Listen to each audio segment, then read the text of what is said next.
be able to go back to mine, if possible. All right. Here we go. We're gonna start in 1, 2, 3. All right. This is Rockin' with Shaman with Greg Lamberson. How you doing, man? I am doing well today.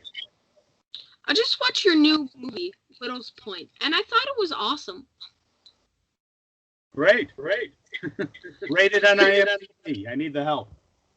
Is it based on true story? Because there was a lighthouse that was like haunted or something like that. Well, the lighthouse where we shot, which is Dunkirk Lighthouse, that's actually a haunted lighthouse, and they have all sorts of artifacts and stories and do ghost tours, but ours is unrelated. Ours is based on a book. And the book, as far as I can tell, is just an everything but the kitchen sink type of tribute to things like Dark Shadows and all sorts of horror novels and horror films going back. So I didn't come up with the story because I adapted the book.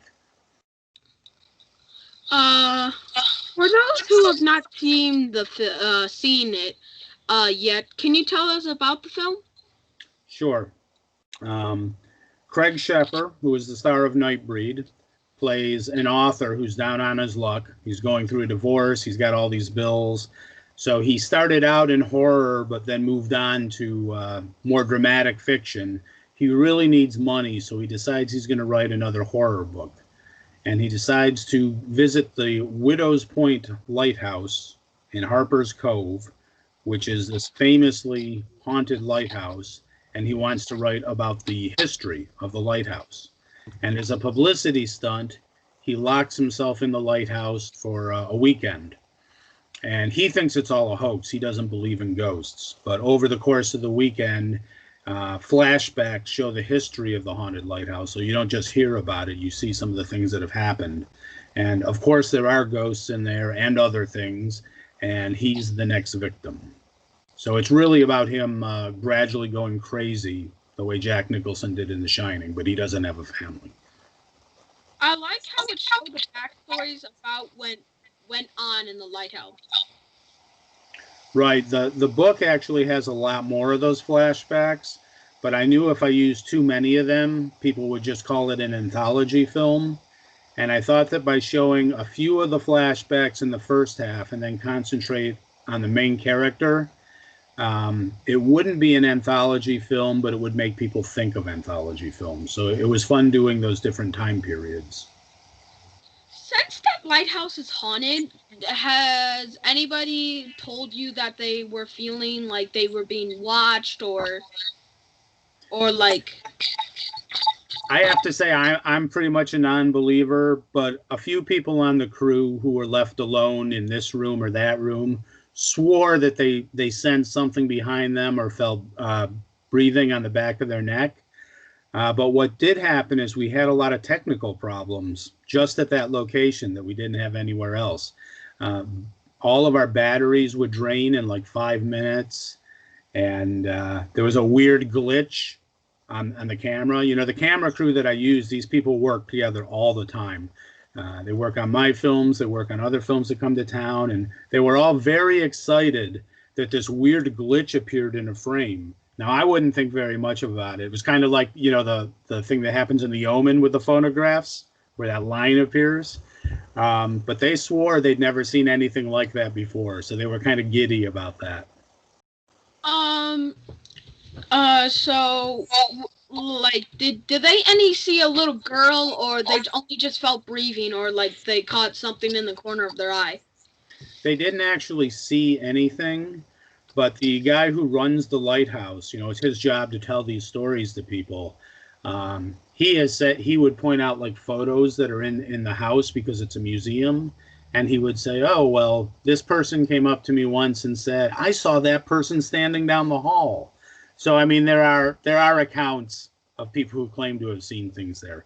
But for me, it was just a really nice location. You know, I tend to shoot my movies in the summer, and so many of our locations don't have air conditioning. And on films, you can't run air conditioning anyway. So it was really nice to shoot out on those cliffs and be near the water and have fresh air. It was a nice change of pace. Good place. Also, one more thing, there was also like a sinking ship that happened at that lighthouse as well. Did you know that? I know about people who have drowned, and I know they have some small ships on the property. But no, I'm not familiar with that one piece of the lore. Yeah, it was on like this like a YouTube channel called Unsolved Mysteries. I know that a few TV shows have shot at that lighthouse. I'll tell you, I mentioned that it's a museum. In the kitchen, supposedly, you can communicate with two child ghosts. There were two kids who drowned in the lake. Yes. Supposedly, if you roll the ball, the floors are very warped. The ball will roll back to you, and you can communicate with it. But my daughter was in the film, the one who just helped me get this set up. She played the little girl in the film, and she spent a lot of time in that room, and she came up with a system of cards and notes to communicate with the ghosts, and she spent hours doing it.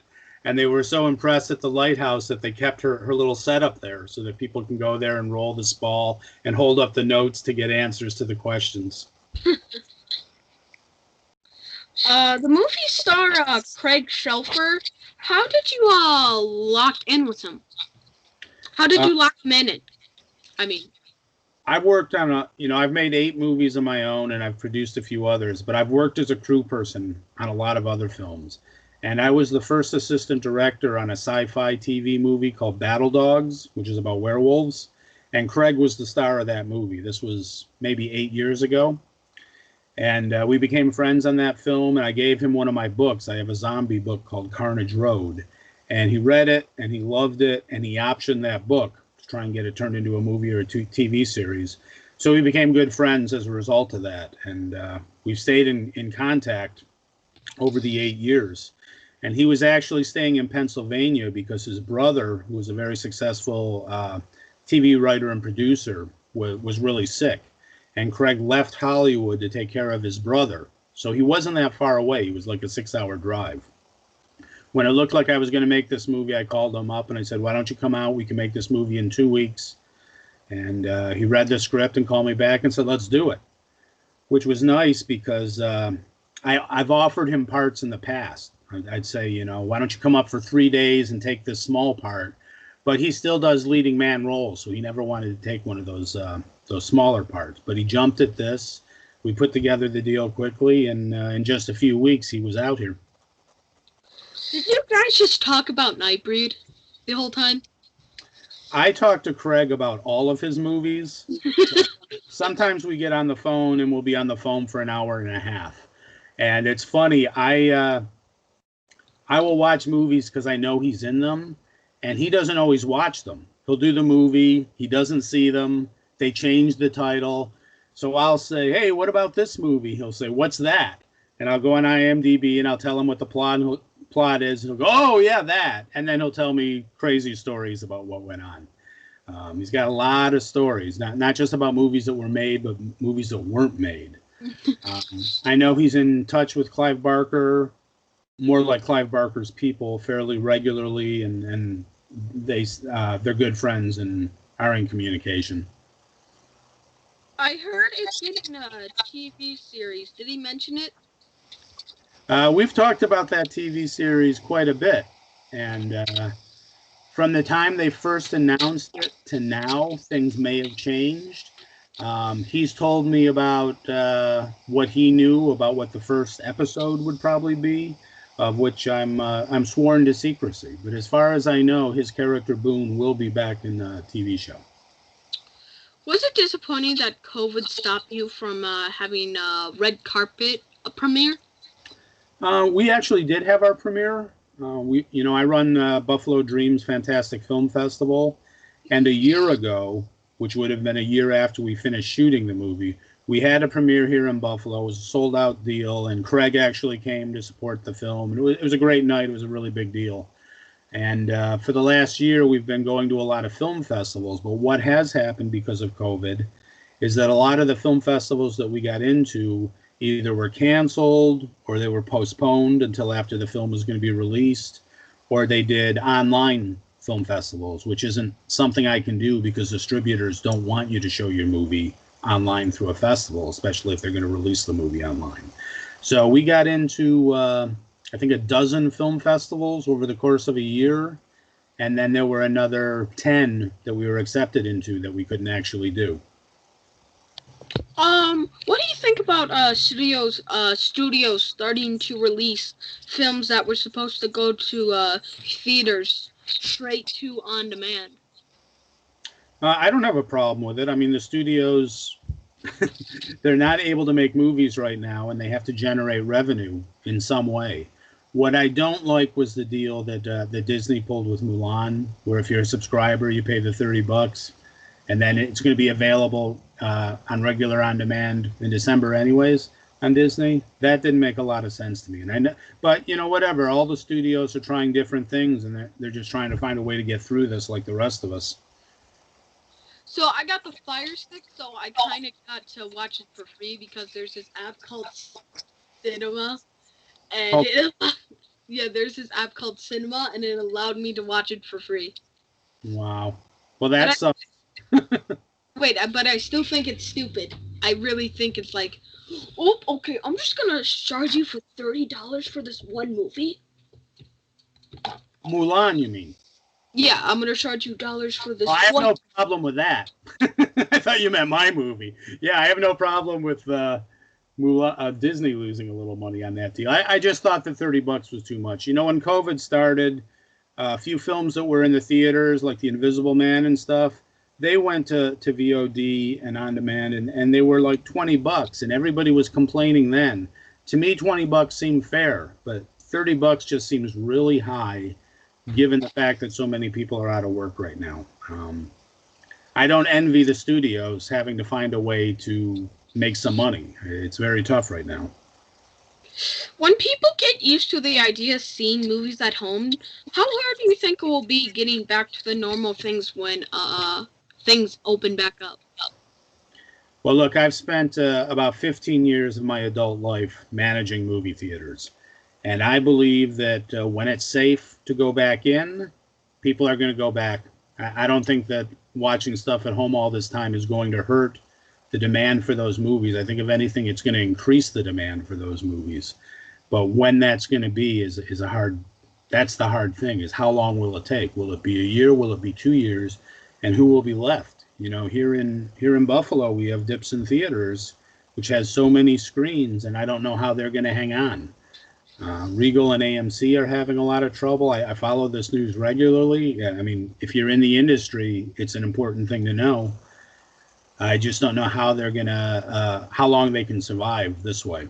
You know, it's a double problem, because number one, it has to be safe for the theaters to open, but number two, the studios have to give them new films, and the studios are afraid to give them films after what happened with Tenet. It was very disappointing in the U.S., even though it was a hit everywhere else. So, not to get political, but until this country gets COVID under control, there's no sign of movie theaters coming back the way they were. I think maybe this might happen in the future. Like a new age for the movies. You could watch that at home, or you can go to the movie theaters. I think that might happen. Yeah, we've seen some examples of that, especially with horror films and independent films that open on VOD, and they play maybe one theater in 10 cities, just as sort of a publicity things and to cut down on marketing costs. I think we'll definitely see some of that. But you know, the big blockbuster, it'll start with the big blockbuster films. Those are the first ones that'll come back, and you'll have to see them in a theater. Like Tenet was only going to play in a theater no matter what. There's no way that would be VOD at the same time, because the filmmaker wouldn't have allowed them. But we'll see more of that. We'll see more films coming straight to VOD. The question really for anyone is whether or not there will be advertising for those films so that people know they're there. That's the trick. Do you think movies will go straight on demand when theaters open up, or at least within a few weeks?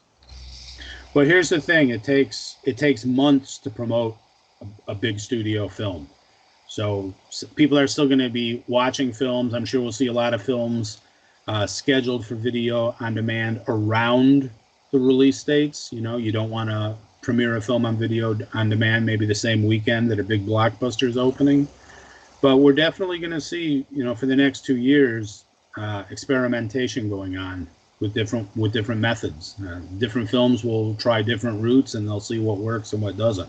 But I believe that 2 years from now, we'll be able to see any of the movies in the theaters that we would have wanted to. I really like your last movie, Johnny Gruesome. Oh, thank you. I wrote the script for that movie when I was 18, and I couldn't raise the money. I couldn't make that movie in New York City for $50,000, so I made Slime City instead. But I hung on to Johnny Gruesome, and I turned it into a book, and there just came a point where I said I got to try and make this as a film. So it was fun to finally do it and to shoot it in the Buffalo area. I'm getting so many flashbacks from that Comic-Con. That was a good time. Hopefully we'll do one of those again. Yeah, hopefully. Hopefully I can be in one of your movies. Never know. If I need a kid. You know, it's you try not to use kids in low-budget films because there's so many rules, but I did cast my daughter in Widow's Point, and I learned a lot about the permits and stuff you need to do. So if I had the right story, never know. Okay. Call me anytime. Not on Skype, though, right? It takes too long. Yes. Anytime.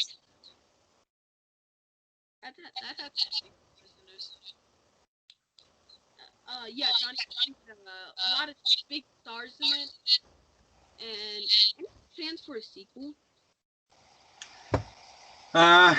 You know, I have a sequel written. I'd like to do one, but honestly, it hasn't made enough money to warrant that. One thing that you have to do when you go to investors, because I'm an independent filmmaker, I don't get studio money, I have to go to investors, is you have to convince them there's a reason to make that movie. And the money that came back for Johnny Gruesome just doesn't warrant doing another one. Are you from the Buffalo area? Yeah. Oh, I'm from there too. I'm in Cheektowaga, Vegas. I'm in Cheektowaga. What? I'm actually one of the people who got film production started in Buffalo. Back in 2009, there were no films being made here. And I made my Slime City sequel, Slime City Massacre, here in Buffalo. And I shot it at the terminal, Central Terminal Station. And I had a group called the Buffalo Niagara Film Professionals. And I've made 5 movies here myself now. I've produced a few others. I have to work on other films on top of that. And I work closely with the Film Commission to try and get things done. You know. Why do you think so many movies were shot there? At the Central Terminal Station? No, like here at Buffalo and at the Schemmel Terminal Station. Yeah. Well, there's interest. Number one, there's a crew base here, but the New York State Film Production Tax Credit, which allows producers to get some of their money back, it's an incentive for films to be shot here. And that's 100% the only reason that movies have been coming here from out of town to shoot here. So, I mean, if you like horror films, you probably know who Fred Olen Ray is. He did a lot of great horror films in the 80s and 90s. He's done probably 12 movies here, like Lifetime TV movies, Christmas movies, things like that. Films like that keep the place working. And then you get a film like The Purge that comes here for 3 months. It puts a lot of people to work. So what's happening is these bigger films like Marshall and stuff are being seen, and producers all over the country are seeing, oh, there's a lot of stuff in Buffalo. There's cool architecture there. It's easy to get permits. People come here from California, New York, and they can't believe how easy it is to shoot here. So that's a big factor. Why do you think that new studio built downtown? Well, they're working on it now, and I'm told it may be ready as early as a year from now.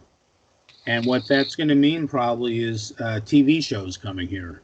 And that's really what the area needs, because if you get a TV show shooting in a city like Buffalo, that puts people to work 9 months of the year.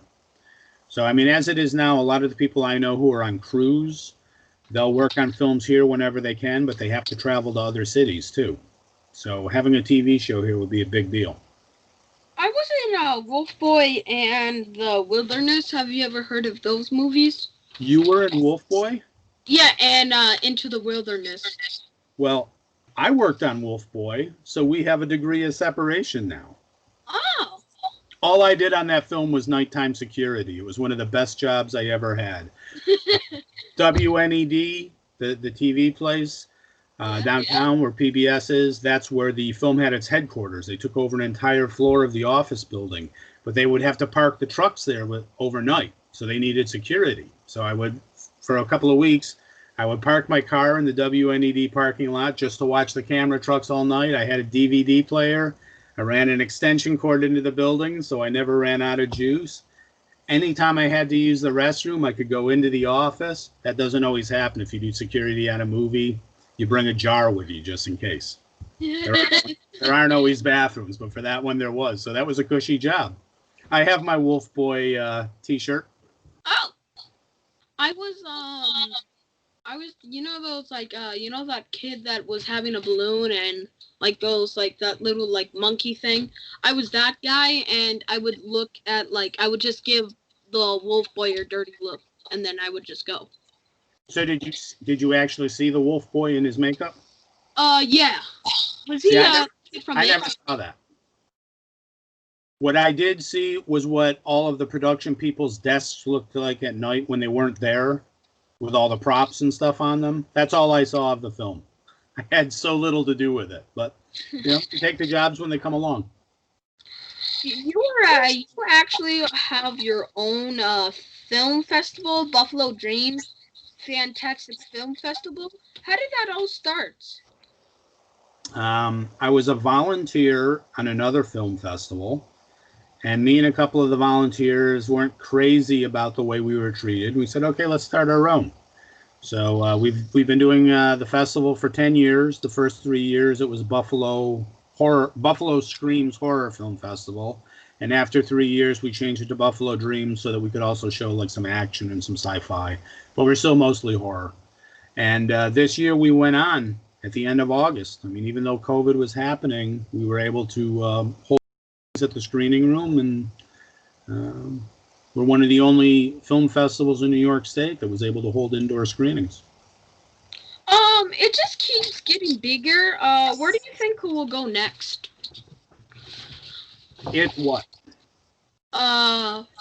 Your festival.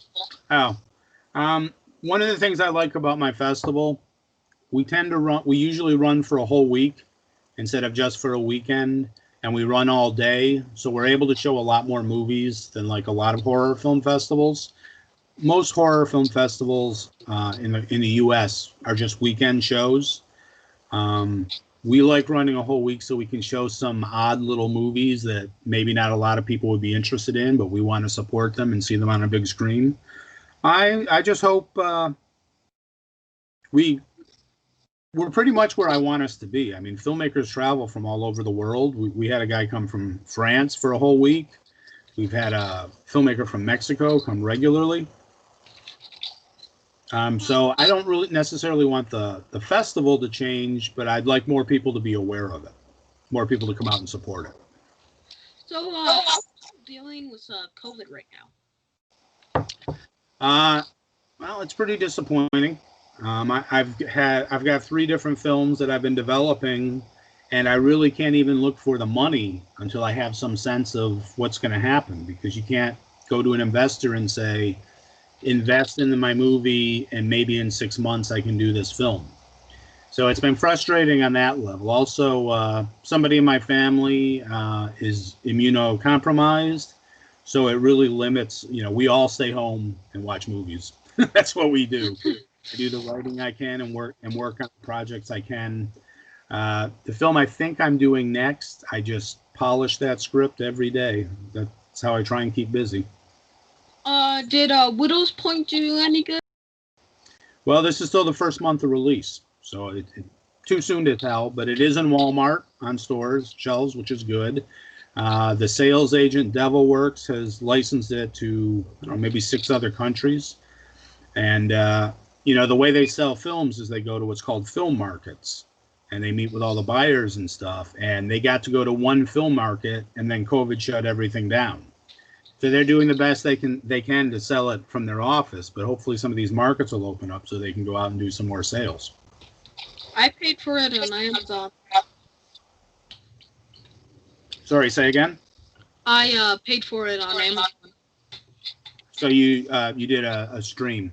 There's actually some really good extras on that. The creature that we show a little bit of at the end, we did a lot more stop motion animation with that, and some of those shots are pretty cool, but they just wouldn't have worked for the film. There's a lot of deleted scenes. I'm glad it's out on DVD. I heard you can watch one of your classics film, Slime City Massacre, for free. I don't think it's available anywhere, really. One distributor has the rights to most of my films, and they separated from their digital partner, so they've been pulling it down off all platforms. So if you know where it's available for free, you know something I don't. Tubi. It's on Tubi for free. Oh, on Tubi? Yeah. Oh, well, I've been asking them to put it on Tubi. I know Johnny Gruesome's on Tubi, but this is the first I'm hearing of Slime City Massacre. But that's free for the customers, but the good thing is that the filmmakers get a piece of money, so that would be exciting if it is up there. No, it actually really is. I like yesterday I was I was kind of watching it. Cool. Good. This is the film's 10th year anniversary. Oh. We were actually going to do a screening at the screening room, and I was going to give the prop slime bottles away to people. And then COVID hit and we canceled it. We had just rescheduled it, and they shut that aspect of the screening room down, so we're not able to do that anytime soon, that screening. Oh, I can't believe a movie's older than me. I have so many movies older than me. It's probably like, you little kids, I am older than you. I wish the movies in my collection were older than me. That's not the way it is. How cool is it that you get to have your own family in horror movies? Well, here's the thing. When you do a movie, it takes up all your time and all your energy, and you don't have time for your family. It's just all consuming. So the way for me to spend time with the family was to involve them. My wife has been helping me produce the last few. She does a lot of the paperwork and stuff. This was the first time my daughter got to work on one, but we knew that summer was going to be really special. And my daughter she had a small role in Johnny Gruesome, but this was a big part. So it was a lot of work, and it was all of us really working together. So that was a lot of fun. And Craig Sheffer's daughter is in the film too, so they got to work together. And a number of other people in the cast and crew were parents and kids working together. So it was a really unusual situation to have like 5 different families working together.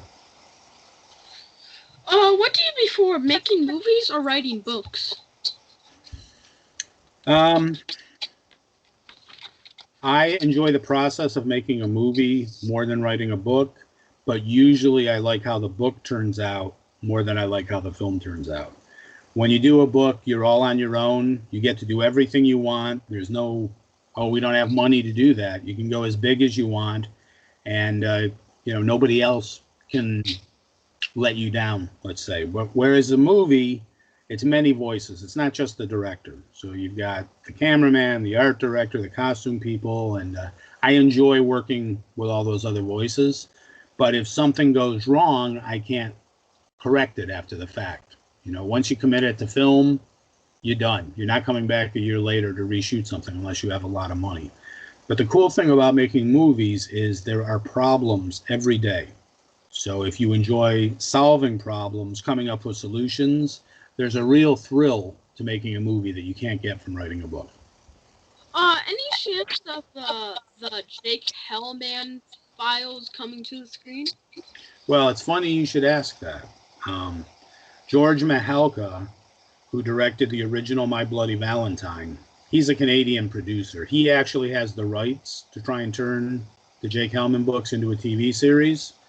And he's come very close a couple of times. So I'm hoping he gets it off the ground. Unfortunately, right now, He's in Hungary, producing and writing an $80 million fantasy miniseries. So I'm not going to see him back in Canada, where he's based, for another 2 years probably. So nothing will happen with it until then. But been in the works for a while. That's the dream. Sorry for interrupting. You can continue what you said. That's the dream for me. That's the dream project. Those books are what I'm most proud of, and I'd love to see that series happen. Yeah, that would be my dream as well, if I was a director. So, what are some of your upcoming projects? Well, the one I'm working on right now is actually not a horror film. It's an action film called Guns of Eden, which is sort of First Blood with a female hero. And a lot of action in that one. I haven't directed an action film, so that's the one I hope to do next.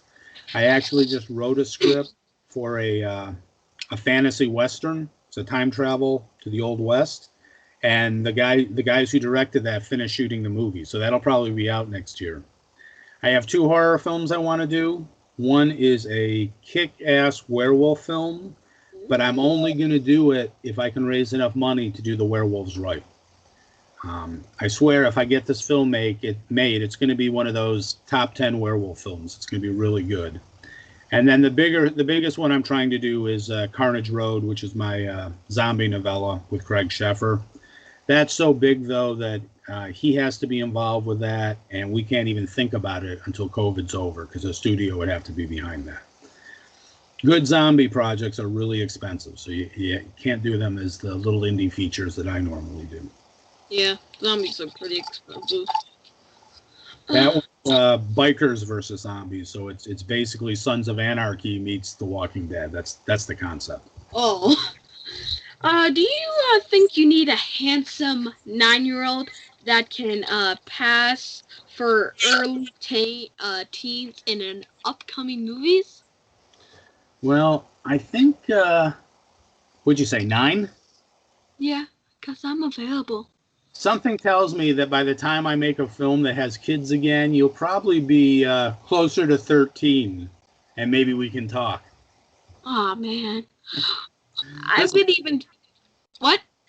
I wish I could make a movie every year, but it's more like every 2 years, and because of this damn COVID, this time it's going to be 3 years, and it's killing me. I mean, you see, I've got the white beard. It's killing me to lose a whole year of production time. I would even take if I could be the werewolf son, like in that werewolf movie. I would take it right away. Well,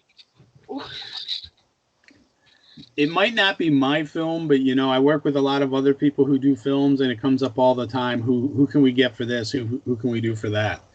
The Widow's Point isn't a project that I initiated. The author sent me the book and said, hey, can we make this a movie? So I kind of set aside the film I was working on and turned my attention to Widow's Point. So you never know if a different project's going to come to me that way before I do these other films. But I'm kind of really want to do this action film this summer, and no kids in that one, or teenagers. Well, I watch a lot of your movies, so I know.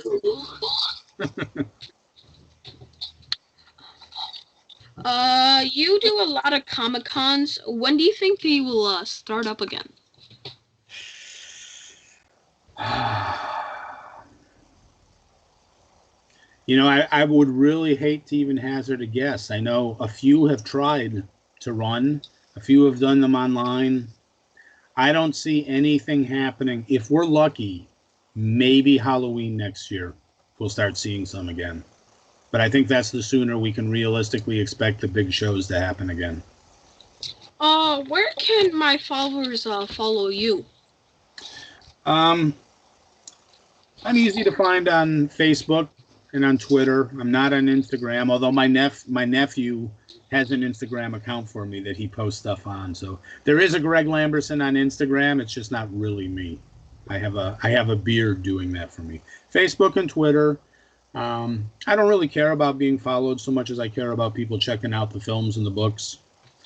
Look for my name on Amazon. That's the best way, and you can find my projects. Do you think New York is too strong on the COVID restaurants with restrictions? Restrictions. Yeah, restrictions. I'm of two minds on that. I personally am glad that all these restrictions that came along and that they kept their numbers down so low. I feel bad for the movie theaters. I feel bad for the owners, and a lot of the restaurants are open here. They're not in New York City, but if I want to go to John and Mary's and get some food, I can.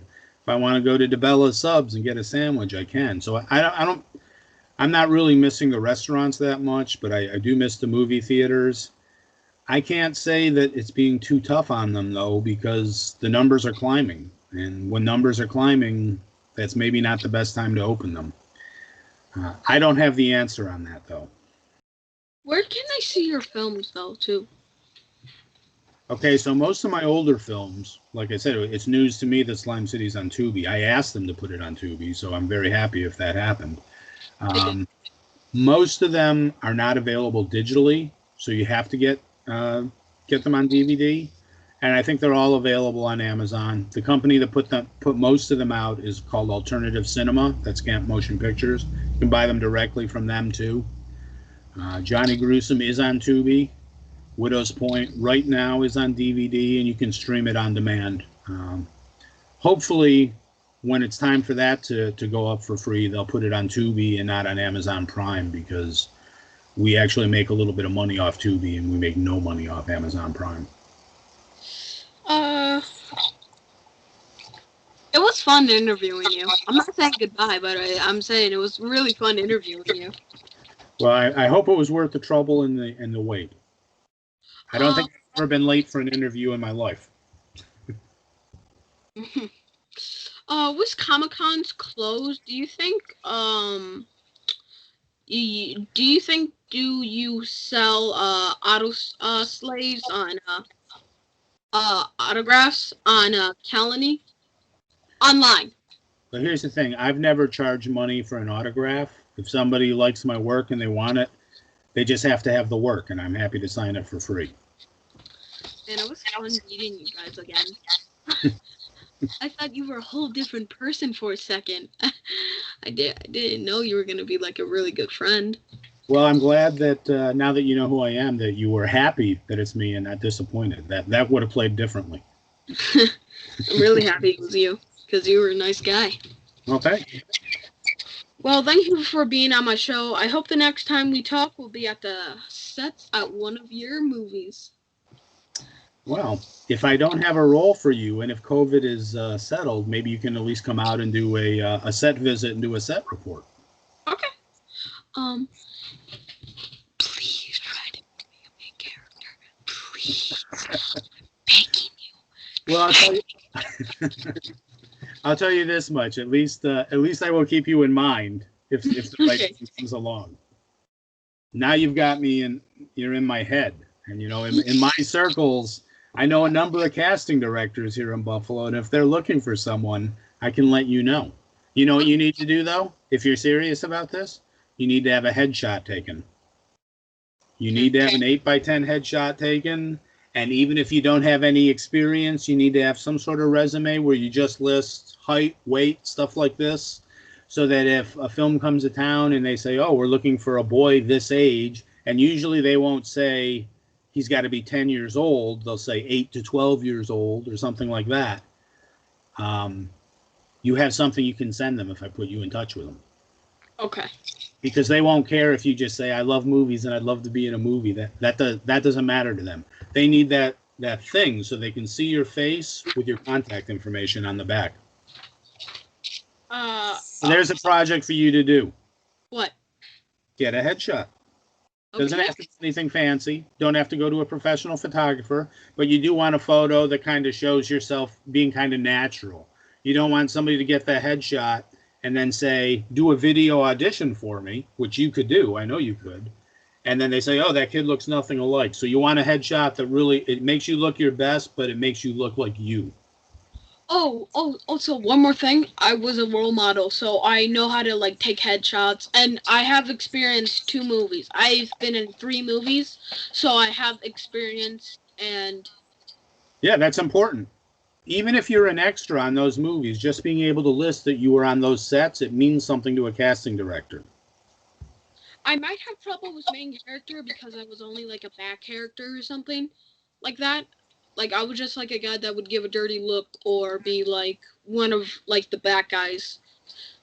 Well, realistically, they're never looking for the lead character. You know, the lead character is going to be some kid on a TV show that they bring to Buffalo for a month or 2 months. But I always read casting calls. You know, and on Facebook there are some groups. I want you to look one of them up, okay? All right. There's 2 of them. Western New York Actors Helping Actors. It's a long one. Western New York Actors Helping Actors and Buffalo Film Extras. Those are 2 Facebook groups where all the time people post when they're looking for someone. So, all right. Thank you so much for helping me.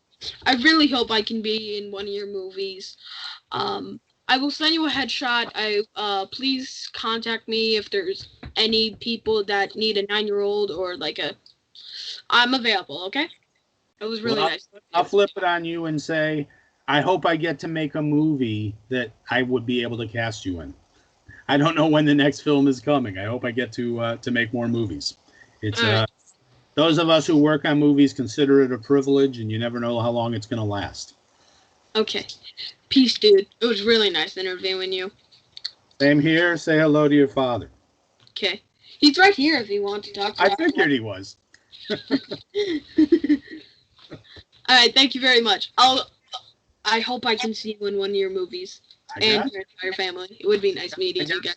Message. All right. Peace. Take care. Have a good time. You too. Have a good Halloween. Happy Halloween.